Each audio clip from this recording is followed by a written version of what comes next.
जब जब सूरज ढलता एक खतरनाक चुड़ैल गांव पर आक्रमण कर देती। रात आई और मेरा शिकार तैयार। अब जाकर किसी गांव में शिकार ढूंढती हूँ। बहुत भूख लगी है मुझे। चुड़ैल रात के समय इंसानों के घर में चली जाती थी। एक गांव में वो एक घर के अंदर चली जाती है। वहां पर एक लड़की सो रही थी। चुड़ैल अपने खंजर के साथ उसके घर में घुस जाती है। आज तो इसको मार कर खा लेती हूँ, बहुत भूख लगी है जल्दी से। और वो अपने खंजर से उस सोई हुई लड़की को मार देती है और मारकर उसको वहीं पर बैठकर खाने लगती है। बहुत मजा आ रहा है।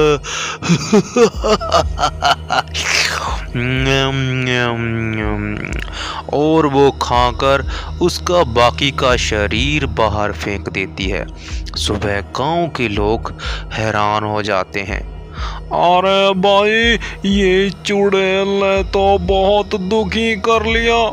हाँ भाई, ये एक और स्त्री को मार दिया उस चुड़ैल ने। पता नहीं कब उससे छुटकारा मिलेगा भाई। अरे हम हाँ अपने घरों में भी सुरक्षित नहीं है भाई। जाकर गांव वालों को बता दो इसका अंतिम संस्कार। हाँ भाई, मैं जाता हूँ गांव में। तुम अंतिम संस्कार का इंतजाम करो, मैं गांव में जा रहा हूँ। रात के समय एक लाला अपनी दुकान बंद कर गांव की ओर जा रहा था। अरे ये डरावनी आवाजें, अरे कहीं वो चुड़ैल तो नहीं आ रही रे बाबा। अरे डर लग रहा है। तभी वो भयानक चुड़ैल अपना खंजर लेकर वहां पर आ जाती है। अरे लाला, आज तू मेरा शिकार बनेगा। लाला बेचारा रोने लगता है। अरे छोड़ दो, अरे माफ कर दो मुझको, अरे चुड़ैल, अरे माफ कर दो। देखो कैसे बच्चों की तरह रो रहा है। और वो अपने खंजर से उस लाला को भी मार देती है। तुझको छोड़ देती तो खाती क्या। और वो चुड़ैल वहीं पर बैठकर उस लाले को भी मारकर खाने लगती है। तभी गांव में से एक आदमी गुजर रहा था और चुड़ैल को देख के डर जाता है। अरे ये चुड़ैल, अरे भाई भाग ले गांव की तरफ, जल्दी कहीं ये तुम्हारा शिकार ना कर दे। और वो लड़का अपनी जान बचाने के लिए भाग जाता है। सीधा सबसे पहले वो मुखिया के घर पर ही जाता है।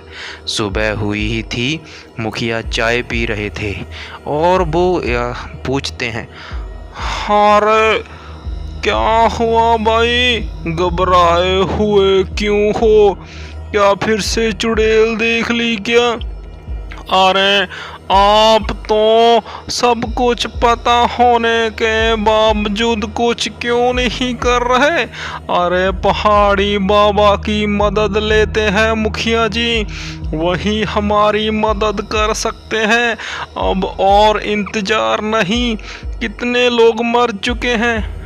और तुम बिल्कुल सही कह रहे हो, हमको भी ऐसे ही लगता है के बाबा के पास जाना ही चाहिए।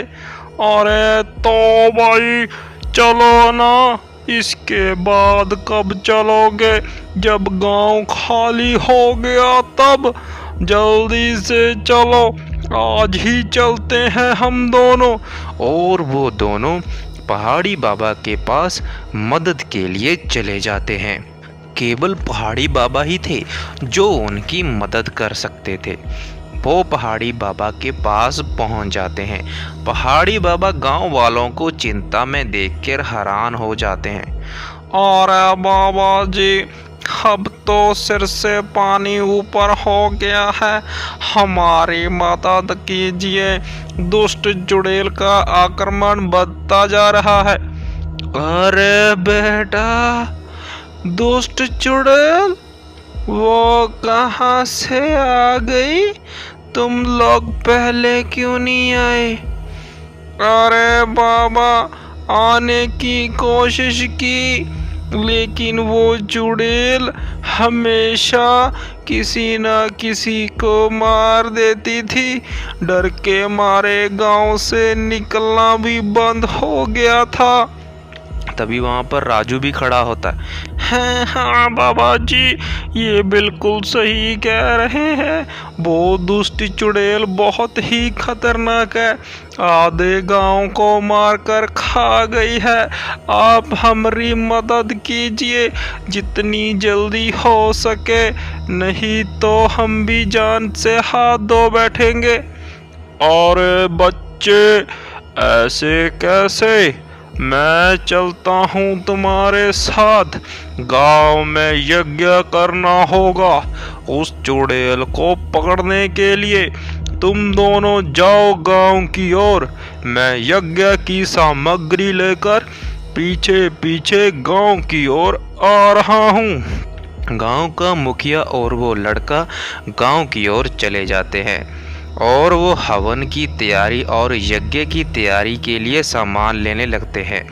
और बाबा जी गांव के कुछ लड़कों के साथ गांव के बाहर हवन कर रहे होते हैं। ओम बम बम द्राहे दमा। हवन को सुनकर चुड़ैल वहां पर आ जाती है, बहुत ही ज्यादा गुस्से में। इसको बंद करो, नहीं तो पूरे के पूरे गांव को मार कर खा जाऊंगी। बंद करो, मुझको परेशानी हो रही है। तभी बाबा भी खड़े हो जाते हैं। बाबा को क्रोध आ जाता है। दुष्ट चुड़ैल, ये तूने अच्छा नहीं किया गांव वालों के साथ। इसका दंड है तो तुझको मिलकर ही रहेगा। मरने के लिए तैयार हो जा, मेरी शक्तियों का तुझको अंदाजा नहीं। बाबा अपनी शक्ति से उस आग को बड़ा कर देते हैं, जिसमें जलकर वो चुड़ैल की वहीं पर मृत्यु हो जाती है। अब ये गांव सुरक्षित है, चुड़ैल का खात्मा हो